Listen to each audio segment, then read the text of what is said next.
Tidak bisa disangkal saat ini sudah terjadi krisis pangan di berbagai wilayah dunia. Kali ini, masalah kekurangan pangan ini menjadi masalah serius karena dunia dipukul dari dua arah. Pertama dipukul oleh climate change, yang kedua dipukul oleh Rusia. Rusia menggunakan pangan sebagai senjata. Selain perang militer yang terjadi saat ini, juga terjadi perang ekonomi di mana Rusia diberikan sanksi ekonomi serta diembargo. Kemudian perang keuangan dengan cara bayar rubel berbasis emas. Dan sekarang Rusia menggunakan pangan sebagai senjata perang. Memang beda perang melawan negara berdaulat dibanding dengan berperang melawan negara yang belum berdaulat di mana pemimpinnya pada belum memahami geopolitik dunia plus belum menjalankan peran geostrategi negaranya secara mumpuni. Sahabat semua, video narasi kali ini didukung oleh ATM Dinaran, di mana rupiah Anda di Dinaran bisa menggunakan ATM untuk bertransaksi, di mana nilai rupiah Anda setara dengan nilai emas Anda. Dengan ATM tersebut, rupiah Anda bisa ditarik tunai di ATM GPN dimanapun dan digunakan sebagai alat bayar edisi dengan minimum rupiah senilai 3 gram. Maka ATM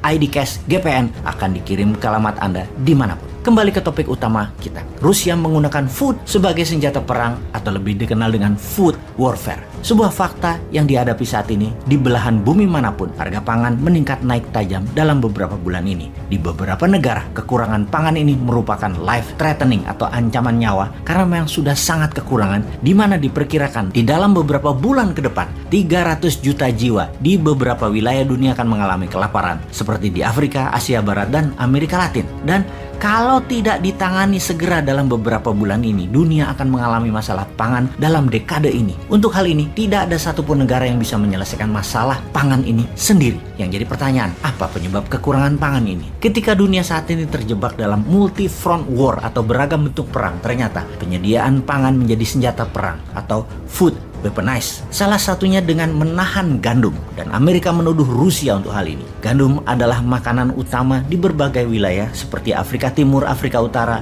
Asia Barat, Eropa, dan Amerika tentunya. Biden kemudian menuduh Putin untuk memenangkan perang. Putin membuat dunia kelaparan. Antony Blinken, Menteri Luar Negeri Amerika di PBB, mengatakan perbuatan Rusia menyerang dengan menahan ketersediaan gandum dan grain memukul pangan dunia hingga minus 10% pengaruhnya dan membuat naik harga pangan dunia hingga 15% dalam waktu 3 bulan ini saja. Juga akan membuat 300 juta manusia kekurangan pangan di dunia akibat langsung sebagai sandera perang Rusia di Ukraina ini. Setidaknya saat ini 40 juta warga Ukraina sudah kelaparan. Jadi bagaimana sih cara militer Rusia memainkan food supply dunia ini? Salah satunya adalah menahan persediaan pangan di pelabuhan Rusia dan Ukraina. Tinggal Odessa, kota pelabuhan yang belum ditaklukkan. Mariupol sudah berhenti operasi pelabuhannya. Kemudian membom seluruh jalan darat yang terkoneksi dari dan ke Ukraina. Rusia menarget 40 juta warga Ukraina kelaparan, di mana negara tetangga plus NATO terpaksa menyediakan pangan yang saat ini tidak ada stoknya. Ada lebih 28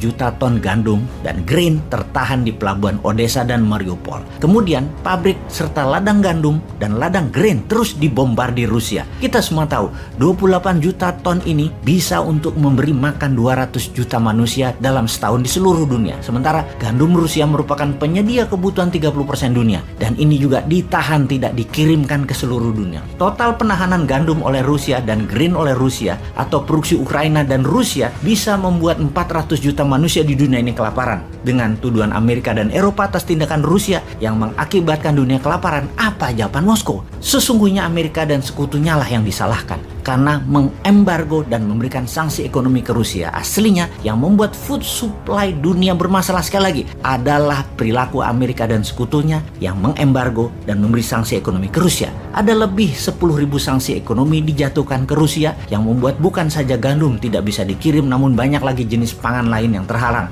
terdisrupsi ketersediaannya dan distribusinya. Ukraina Rusia penghasil biji-bijian, gandum, jagung, dan minyak bunga matahari yang sangat mempengaruhi dunia. Ketika Guterres, Sekjen PBB, minta Rusia melepas produk-produk tadi, Rusia minta sanksi ekonomi ke Rusia juga dicabut. Sebuah tawar-menawar yang setara dan kejam tentunya. Itulah tindakan negara berdaulat, tidak bisa ditawar dalam arti sebenarnya. Medvedev, wakil Rusia di PBB yang juga mantan presiden Rusia mengatakan, nggak adil kalau kalian mengsanksi ekonomi rakyat Rusia tetapi kalian minta lepas pangan untuk kepentingan kalian. Itu tindakan dan permintaan yang aneh. We are not idiot. Kalimat "kami bukan orang bodoh" merupakan ucapan tantangan kepada sekutu dan kepada NATO. Semua ini membuat jutaan manusia beresiko maut. Seharusnya food bukanlah senjata untuk membunuh manusia dan bukanlah senjata untuk jadi alat tawar dalam perang. Namun itulah yang terjadi saat ini. Disinilah pemimpin kelas dunia harusnya hadir, menyelamatkan pangan dunia. Karena mungkin kalau pemimpin memahami arti geopolitik dalam perang pangan ini dan kekurangan pangan ini, Indonesia sebagai negara bermatahari 100%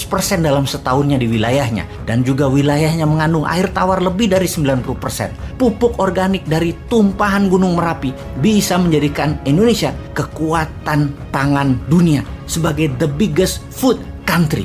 Hal ini, sahabat semua, semoga pada paham.